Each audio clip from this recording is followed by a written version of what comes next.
नमस्कार दोस्तों, स्वागत है आप सभी का exam Guru tips and tricks में।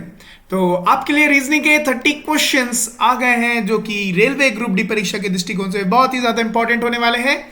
गाइस, हम लोग इस सीरीज में पूरे तरीके के क्वेश्चन करा देंगे जो कि पूरे के पूरे प्रीवियस ईयर क्वेश्चन है। तो जब आप एग्जाम देने बैठेंगे तो आपको ऐसा लगेगा कि आपने इन्हीं तरीके के क्वेश्चंस का प्रैक्टिस किया है और ऑब्वियसली करेंगे भी। और जब आप एग्जाम लगाएंगे तो इन्हीं 30 क्वेश्चन को आप इतना प्रैक्टिस कर चुके होंगे कि इन 30 क्वेश्चंसों को आप ज्यादा से ज्यादा 20 मिनट में कर देंगे। राइट, तो प्रैक्टिस सेट को डेली करिए, बहुत ही ज्यादा इंपॉर्टेंट होगा आपके लिए। ठीक है, आपके ग्रुप डी परीक्षा के दृष्टिकोण से। तो आइए बिना किसी समय गवाए शुरू करते हैं आज के 30 क्वेश्चन। पहला क्वेश्चन आपके सामने कथन कह रहा है, सभी सीढ़ियां लिफ्ट है, कोई भी लिफ्ट एक्सेलरेटर नहीं है और कुछ एक्सेलरेटर हेलीकॉप्टर है, कुछ लिफ्ट विमान है। तो इसका बना लिया जाए वेन डायग्राम। आपने आज तक जो है 2 या 3 का किया होगा कथन का, लेकिन ये 4 कथनों का और बहुत ही बेहतरीन क्वेश्चन है। जरा देखिए, बनाया जाए। सभी सीढ़ियां लिफ्ट है, सभी जो सीढ़ियां हैं वो क्या है? सभी सीढ़ियां लिफ्ट है। ठीक है, आगे देखते हैं। कोई भी लिफ्ट एक्सेलरेटर नहीं है। अगर कोई भी लिफ्ट क्या नहीं है? एक्सेलरेटर नहीं है, इसका मतलब कोई भी सीढ़ी लिफ्ट नहीं होगी। ठीक है, कुछ एक्सेलरेटर हेलीकॉप्टर है, कुछ एक्सेलरेटर गाइस क्या है? हेलीकॉप्टर है ना। और कुछ लिफ्ट विमान है, और कुछ लिफ्ट क्या है गाइस? कुछ लिफ्ट विमान है। अरे डायग्राम बन गया, आओ देखते हैं। कोई भी सीढ़ी एक्सेलरेटर नहीं है, कोई भी सीढ़ी एक्सेलरेटर नहीं है। अब देखो, जरा ध्यान से देखना, यहां बोला है सभी सीढ़ियां लिफ्ट है, सभी सीढ़ियां क्या है? लिफ्ट है। और कोई भी लिफ्ट क्या नहीं है? एक्सेलरेटर नहीं है। अगर कोई भी लिफ्ट एक्सेलरेटर नहीं होगी, इसका मतलब कोई भी सीढ़ी जो है वो भी एक्सेलरेटर नहीं होगी। क्यों? क्योंकि सभी सीढ़ियां जो है वो क्या है? लिफ्ट है। ठीक है, तो पहला वाला तो बिल्कुल सही है। आगे बढ़ते हैं। कुछ हेलीकॉप्टर एक्सेलरेटर नहीं है, कुछ हेलीकॉप्टर एक्सेलरेटर नहीं है। अब देखो, यहां एक सेंटेंस बोला गया है, कुछ एक्सेलरेटर हेलीकॉप्टर है, कुछ एक्सेलरेटर हेलीकॉप्टर है। इसमें एक दूसरा बनता है कि कुछ एक्सेलरेटर जो है वो हेलीकॉप्टर है, या फिर सभी एक्सेलरेटर हेलीकॉप्टर। यहां सभी छूटा हुआ है। अगर यहां सभी छूटा हुआ है मतलब यहां पर सभी नहीं है, इसका मतलब मैं ये नहीं कह सकता कि कुछ हेलीकॉप्टर एक्सेलरेटर नहीं है। ये 100% एक्यूरेटली मैं नहीं बोल सकता हूं। इट मे बी पॉसिबल कि सारे हेलीकॉप्टर एक्सेलरेटर के अंदर आते हो, क्योंकि कुछ तो यहां बोल दिया गया है, इसका मतलब ये गलत। तीसरा देखते हैं। कुछ सीढ़ियां क्या है? विमान है। कुछ सीढ़ियां क्या है गाइस? विमान है। कुछ सीढ़ियां विमान दिख रही है क्या? अरे यहां देखो, दिख रही है क्या? कुछ लिफ्ट भले विमान है, लेकिन कुछ सीढ़ियां विमान नहीं दिख रही, ये भी गलत। कुछ लिफ्ट विमान है, कुछ लिफ्ट विमान दिख ही रहे हैं, तो सही। तो 1 और 4 सही। तो कौन सा ऑप्शन? ऑप्शन नंबर 1, केवल 1 और चौथा अनुसरण करता है। नेक्स्ट क्वेश्चन आइए।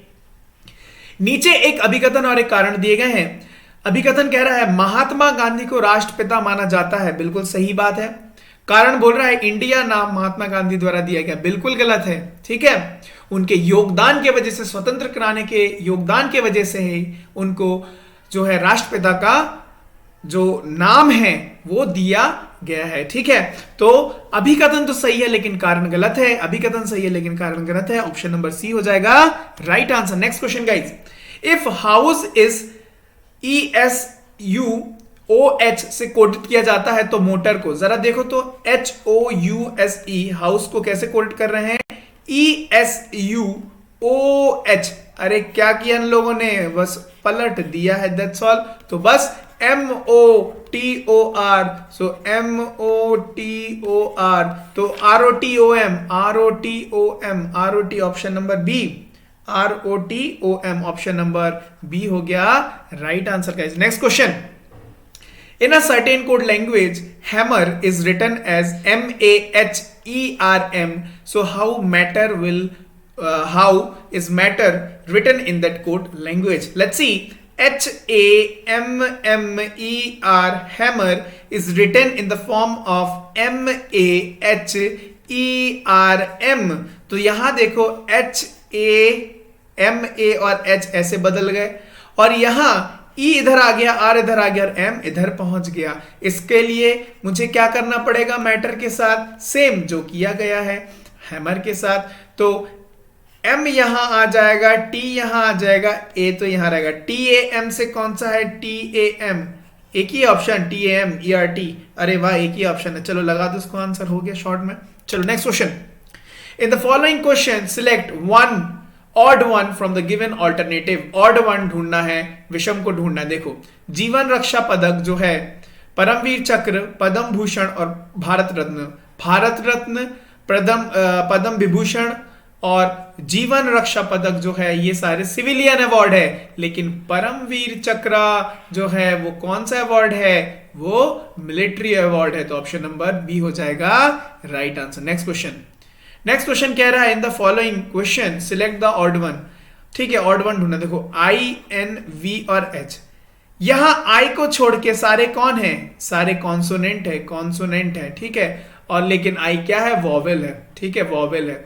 तो ऑप्शन नंबर ए हो जाएगा राइट आंसर। चलिए ऑड वन, नीचे दी गई श्रृंखला की अगली संख्या का दुगना क्या होगा, अगली संख्या का दुगना नहीं, अगली संख्या क्या होगी, ठीक है, ठीक है। चलो देखो यहां क्या किया गया है, 1 से 2 हुआ, 2 से 5 हुआ, 5 से 10 हुआ, फिर 17 हुआ, फिर 26, फिर 37। देखो यहां 1 की बढ़ोतरी हुई, यहां 3 की हुई, यहां 7, यहां 5 की हुई, यहां 7 की हुई, यहां 9 की हुई, यहां 11। मतलब क्या हो रहा है गाइस, बता दो जरा, ऑड नंबर ही तो बढ़ रहे हैं ना। नेक्स्ट ऑड नंबर क्या है, 13 है, जोड़ दो इसमें तो कितना आ जाएगा, 50। तो ए बी किसी की डी, ऑप्शन नंबर बी। चलो नेक्स्ट क्वेश्चन, कथन कह रहा है वायु प्रदर्शन की निगरानी के लिए 10 कबूतर आसमान में छोड़े गए हैं जिनके पीठ पर वायु प्रदूषण क्या लगा है, डिटेक्टर लगाए गए थे, ठीक है। निष्कर्ष कह रहा है कबूतर प्रदूषण का पता लगाने वाली वायु निगरानी एयर पेट्रोल के सदस्य थे। अरे सदस्य थे तभी तो उनके पीछे जो है, उनके पीठ पर वायु प्रदूषण डिटेक्टर लगाया गया था, इसका मतलब बिल्कुल सही है। दूसरा, कबूतर वायु प्रदूषण का पता किसी अन्य पक्षी की तुलना में अच्छी तरह से लगा सकते। क्या ये यहां पर कहीं पे भी मेंशन्ड है, नहीं है, इसका मतलब सिर्फ निष्कर्ष प्रथम सही है। ऑप्शन नंबर ए केवल निष्कर्ष प्रथम अनुसरण करता है। नेक्स्ट क्वेश्चन गाइस, स्पीड में नोट्स को जो है स्टोन लिखा जाता था, स्टील को NOTES, नोट्स को कैसे लिख रहे हैं, STONE। तो जरा देखो ये जो था S इधर आ गया, T इधर आ गया, O इधर आ गया, N इधर चला गया और E इधर आ गया। इसका मतलब इसी रैंडम वे में, जिस वे में यहां गिवन है उसी वे में करना है। तो N जो है, ये S जो है सेकंड लास्ट में जाएगा, सेकंड लास्ट में सिर्फ S एक ही में है, लगा दो ऑप्शन नंबर सी, ठीक है। नेक्स्ट क्वेश्चन आइए, नेक्स्ट क्वेश्चन क्या कह रहा है, जरा गौर से देखिए। कह रहा है नीचे दी गई श्रृंखला की अगली संख्या क्या होगी। देखो 2.5 से पहले 3.5 हुआ, फिर 5 हुआ, फिर 7 हुआ, फिर 9.5 हुआ। देखो यहां कितना हो रहा है, 1 बढ़ रहा है, यहां 1.5 बढ़ रहा है, यहां 2 बढ़ रहा है, यहां 2.5 बढ़ रहा है। तो नेक्स्ट कितना बढ़ेगा, 3 ना बढ़ेगा। So 12.5 will be your answer, option number C. Next question देखिए, नीचे एक अभिकथन और एक कारण दिए गए हैं। अभिकथन कह रहा है भ्रष्टाचार अपने आप पनपता है। कारण क्या कह रहा है, क्योंकि देने वाले अतिरिक्त लाभ प्राप्त करने के लिए कीमत अदा करने को तैयार रहते हैं, ठीक है, बिल्कुल सही है। कारण तो बिल्कुल सही है, तभी तो भ्रष्टाचार अपने आप बदल रहा है ना, करता नहीं है, रहते होगा, रहता है, ठीक है। तो यहां पर अभिकथन भी सही है, कारण भी सही है, और अभिकथन की कारण जो है अभिकथन का सही उचित व्याख्या कर रहा है, ऑप्शन नंबर ए हो जाएगा right answer. Next question guys, Fatima गुल की एकमात्र पुत्री की पुत्री है, करीम गुल के दामाद का पुत्र है, फातिम करीम से किस प्रकार संबंधित है। देखिए फातिमा जो है वो गुल की एकमात्र पुत्री की पुत्री है। फातिमा जो है वो गुल की, वो अभी मुझे नहीं पता गुल क्या है, लड़का है कि लड़की है, गुल की एकमात्र पुत्री की पुत्री कौन है बताओ, फातिमा है, ठीक है। अब क्या बोल रहा है, करीम जो है वो गुल के दामाद का पुत्र है।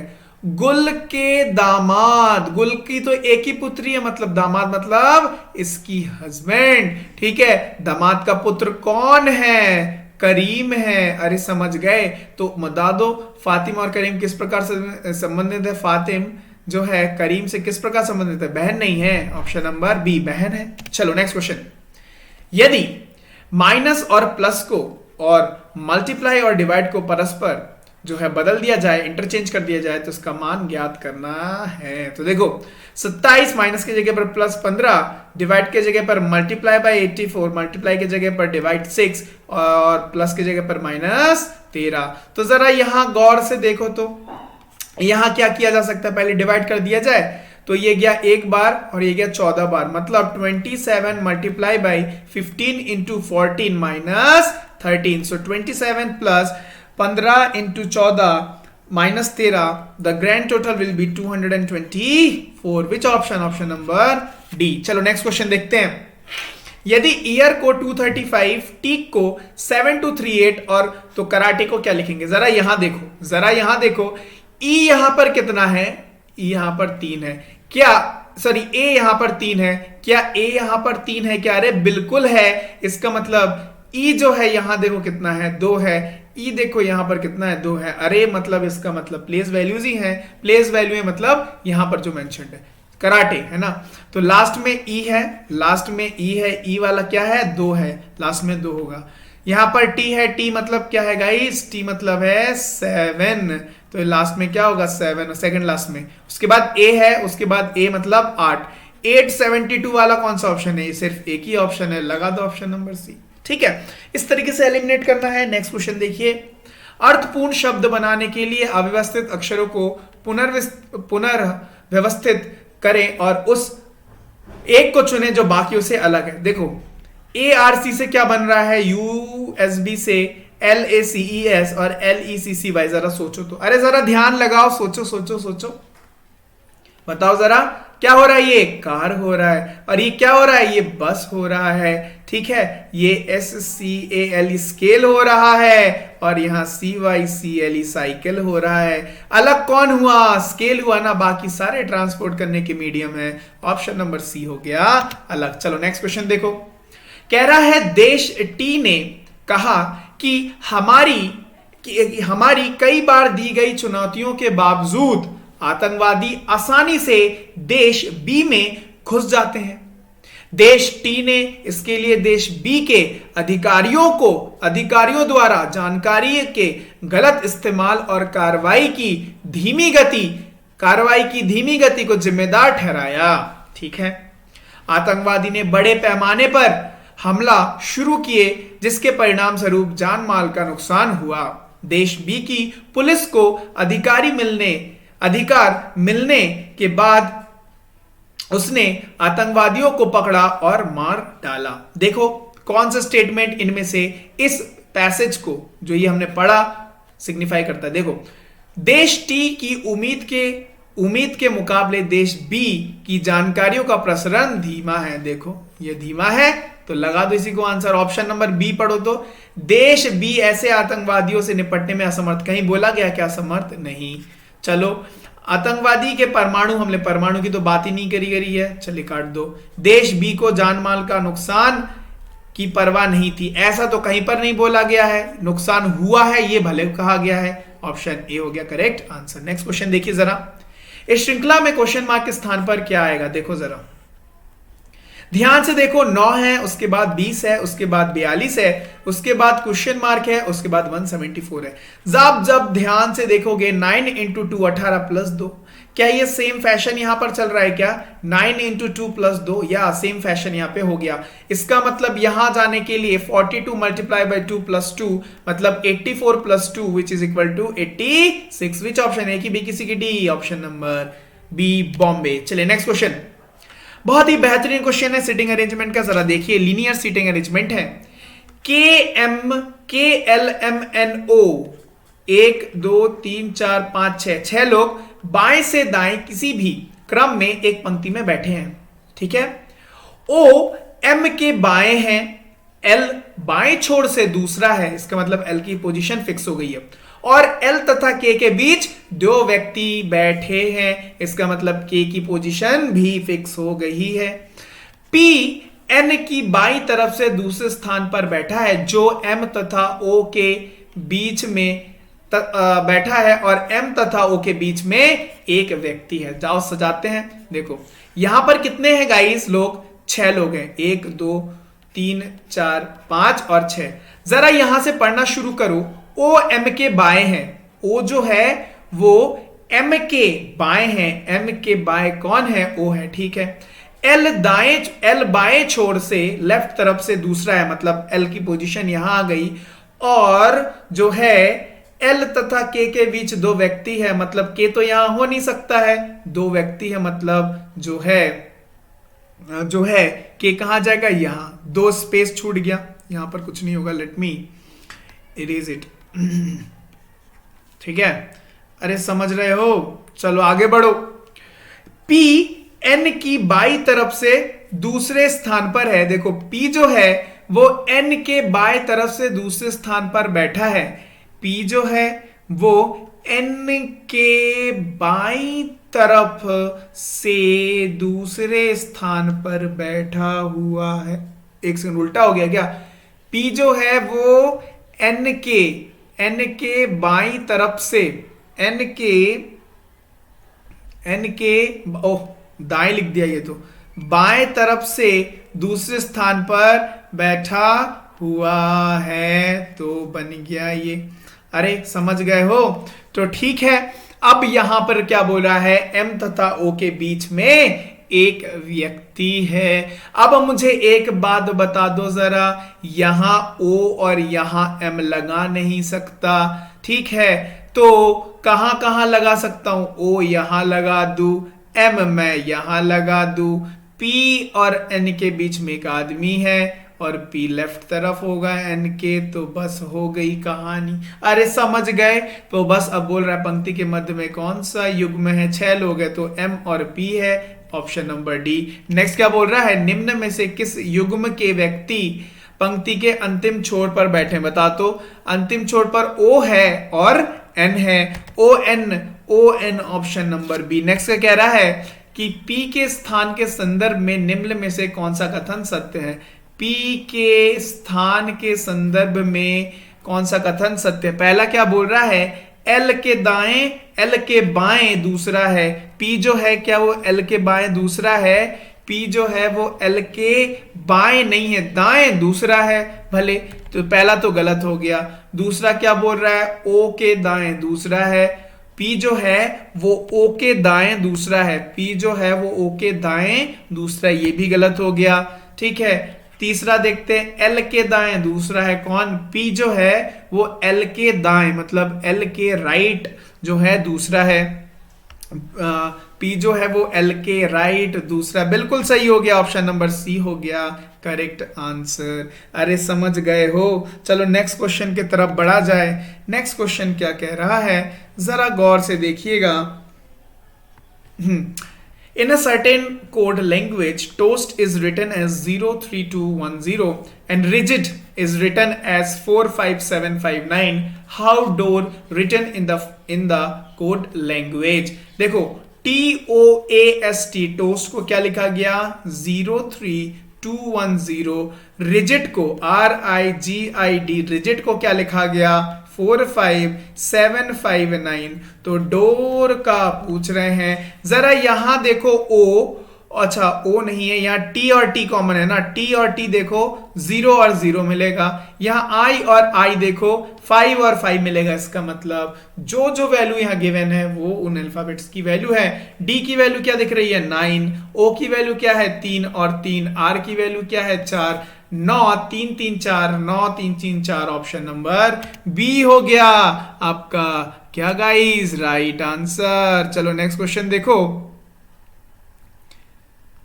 नेक्स्ट क्वेश्चन क्या बोल रहा है, जरा ध्यान से देखिए। एक्सपेरिमेंट को अगर मैं TNEMIREPXE लिखूं तो रेगुलेटर को क्या लिखूंगा, तो देखो EXPERIMENT को क्या लिख रहे हैं, TNEMIREPXE,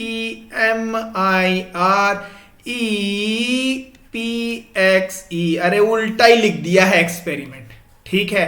तो REGULATOR को क्या लिखेंगे? REGULATOR। तो जो है R और R दोनों आगे पीछे, ऑप्शन नंबर ये काट दो, ठीक है।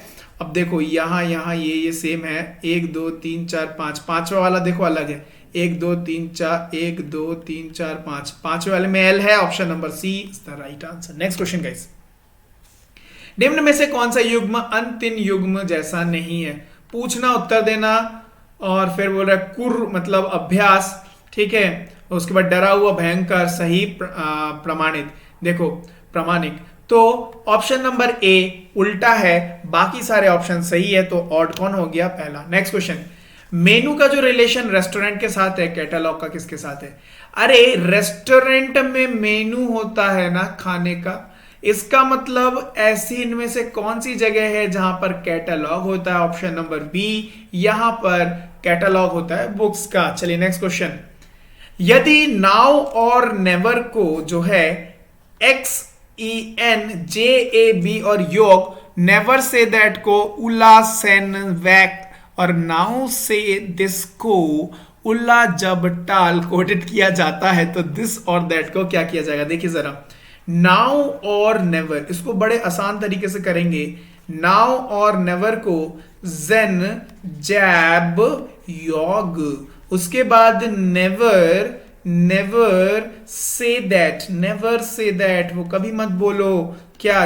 उल्ला जेन बैक, ठीक है। आगे बढ़ते हैं, नाउ से दिस, अरे अब बोल दो, तो क्या बोलेंगे?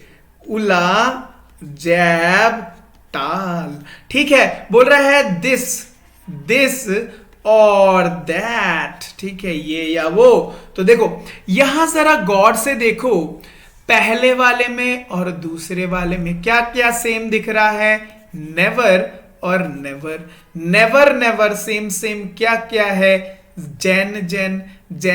तो यहां पर क्या नेवर दिख रहा है जो पूछा गया है? नहीं दिख रहा, मतलब नेवर वाला मतलब जैन वाला ऑप्शन तो नहीं होगा, एक ही में था Jain, option number A cut. चलो आगे देखो, इसको और इसको देखो, इसमें क्या है? से और से है ना, से और से है, से और से कॉमन है, तो यहां क्या कॉमन है? उला और उला कॉमन है। इसका मतलब जो भी ऑप्शन होगा उसमें उला भी नहीं हो सकता, क्योंकि यहां से तो है नहीं, उला वाला ऑप्शन ये है, तो ये भी कट। आगे देखते हैं, नाउ और नेवर, और यहां पे नाउ है फर्स्ट और थर्ड में, तो देखो कॉमन क्या है? नाउ और नाउ जो है, नाउ और नाउ मतलब जैब और जैब, ठीक है। इसका मतलब वो ऑप्शन भी नहीं होगा, इसमें तो नाउ है नहीं जिसमें जैब हो, देखो इसमें जैब है, तो ये भी कट, ऑप्शन नंबर बी हो गया सही आंसर। ओके, यहां से दूसरा तरीका क्या था? दैट दिस, मतलब वैल भी होगा ताल भी होगा, वैल भी है और ताल, बैग भी है और ताल भी है, और योग भी होगा, और क्योंकि योग है। चलो नेक्स्ट क्वेश्चन, पी क्यू का भाई है, यू टी का पिता है जो एस का भाई है, आर क्यू की मां है जिसकी बहन एस है, यू आर से किस प्रकार संबंधित है? आइए बनाते हैं। तो जो है पी क्यू का भाई है, पी जो है वो कौन है? क्यू का भाई है, अरे समझ गए, क्यू पी जो है वो क्यू का कौन है? भाई है। आगे देखते हैं, यू जो है वो टी का पिता है जो एस का भाई है, अभी इनमें तो कुछ पता नहीं चलेगा, आगे बढ़ते हैं। आर जो है वो क्यू की मां है, आर जो है वो क्यू की मां है, ठीक है। जिसकी मतलब पास वाले को जाके पकड़ लो, क्यू की, जिसकी मतलब क्यू की बहन एस है, क्यू की बहन कौन है? एस है, ठीक है। अब यहां जरा देखो, यहां तो क्वेश्चन ही पूछ लिया गया है, यहां एक और चीज छूट गया, स्टेटमेंट क्या है? यू टी का पिता है, यू, टी का पिता है जो मतलब पास वाले को पकड़ लो, जो टी है वो एस का भाई है, जो टी है वो कौन है, एस का भाई है। और यहां क्या बोला, यू टी का पिता है।